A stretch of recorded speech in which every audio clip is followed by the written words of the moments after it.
8h, 9h, Europe 1 matin. 7h11 sur Europe 1. Dimitri Pavlenko, vous recevez ce matin le rédacteur en chef du magazine Frontières, Jules Laurent. Bonjour Jules Laurent. Bonjour Dimitri. Europe 1 vous proposait il y a 2 jours un bilan, un mois après les élections municipales dans un certain nombre de villes. Alors on va s'intéresser avec vous ce matin, Jules, à la nouvelle star de la France insoumise, Bali Bagayoko, le nouveau maire de Saint-Denis.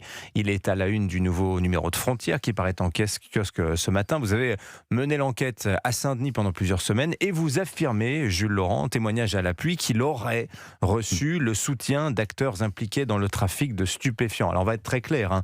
Rien ne prouve que Bali Bagayoko soit lui-même impliqué dans des trafics.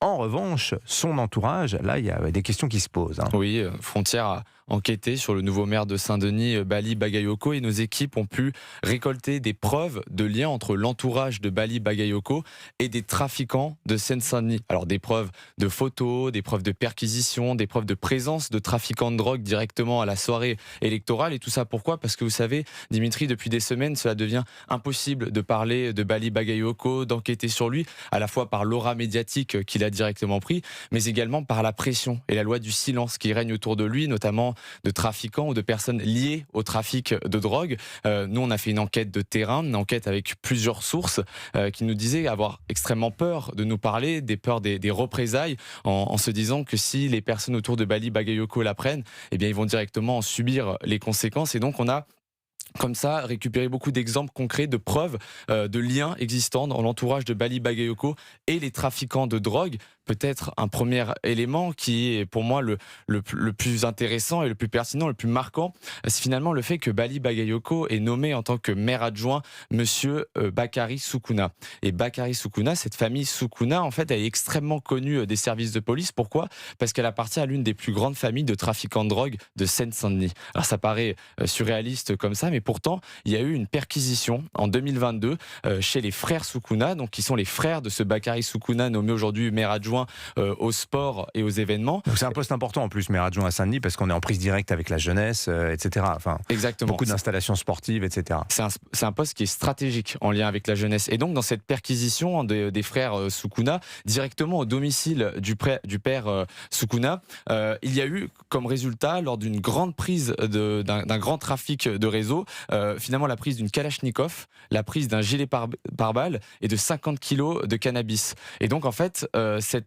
perquisition qui a eu lieu en 2022, qui a mis fin à un vaste réseau au sein de la Seine-Saint-Denis. Cette perquisition a fait énormément de bruit au sein de la scène politique locale de Seine-Saint-Denis, mais aujourd'hui, plus personne n'en parle. Nous, on a récupéré d'ailleurs la photo de la perquisition, preuve à l'appui, aujourd'hui, qu'on va diffuser dans quelques heures pour prouver que cette perquisition a bien eu lieu. Et Bakary Soukouna, le maire adjoint, il s'est d'ailleurs directement rendu sur place, sur le lieu du père Soukouna, pour se rendre présent auprès de ses frères lors de la perquisition. Et il faut quand même aussi le rappeler, c'est que Bakary Soukouna et Bali Bagayoko, en fait, ils font de la politique ensemble depuis des années. Et ça, monsieur Bali Bagayoko, il pouvait absolument pas l'ignorer. Il peut pas ignorer le fait que la famille Soukouna est extrêmement connue dans le réseau des narcotrafiquants. Alors, sachant que Bali Bagayoko, vous le rappelez dans l'article, c'est que c'est 25 ans de politique à Saint-Denis.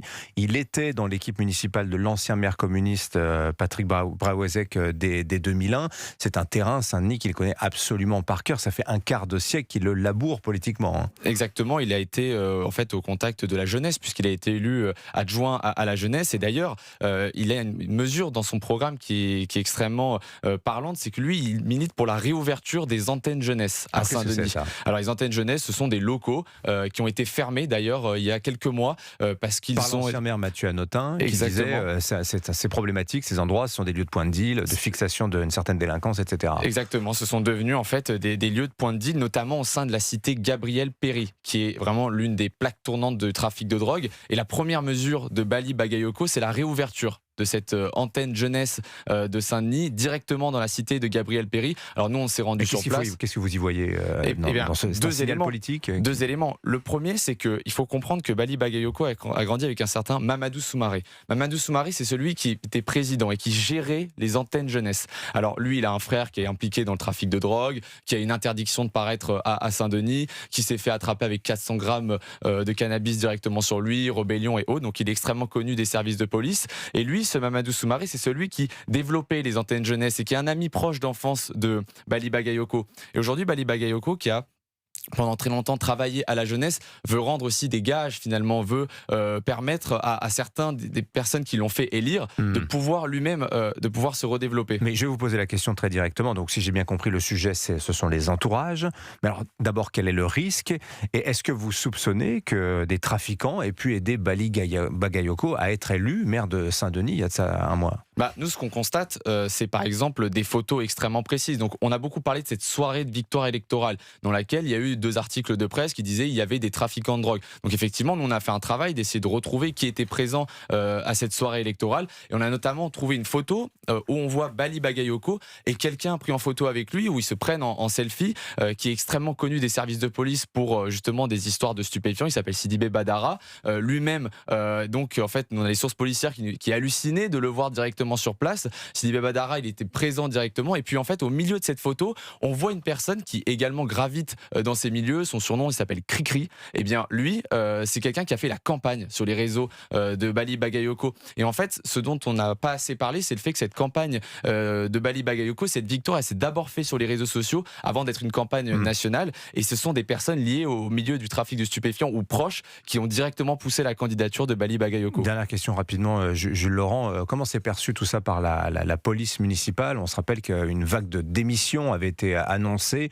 après les premières annonces de Bali Bagayoko, qui annonçait un désarmement partiel de sa police municipale, notamment les LBD. Alors, il est un peu revenu en arrière, mais on en est où dans les rangs de la police municipale de Sainte-Dionysienne? Il y a un premier aveu d'échec, c'est le fait que, en fait, face à la vague de départ massif qui s'annonçait, à peu près 30 à 40 policiers municipaux qui étaient en train de prospecter dans d'autres villes. On est dans le temps des préavis, c'est ça, là. Exactement. Et lui, en fait, Bali Bagayoko, il a mis un préavis de 3 mois. Donc, c'est un aveu d'échec, c'est-à-dire qu'il a empêché aujourd'hui sa police de pouvoir partir parce qu'il voit bien que faut qu'il puisse s'organiser. Exactement, face en fait au départ massif et en fait à la recrudescence probable finalement de lieux de stup directement à Saint-Denis que constatent aujourd'hui les policiers sur le terrain, notamment à la cité Allende ou la cité Gabriel Péry dans laquelle on a pu se rendre. On a trouvé des trafiquants de drogue qui disent aujourd'hui avec Bali Bagayoko, nous on va pouvoir refaire notre trafic. Merci beaucoup Jules Laurent. L'enquête elle est à lire évidemment dans le nouveau numéro de Frontières. Bali Bagayoko, le nouveau maire de Saint-Denis, donc est à la une de ce numéro. Merci d'être venu nous en parler. Merci Jules Laurent, beaucoup. bonne journée à vous.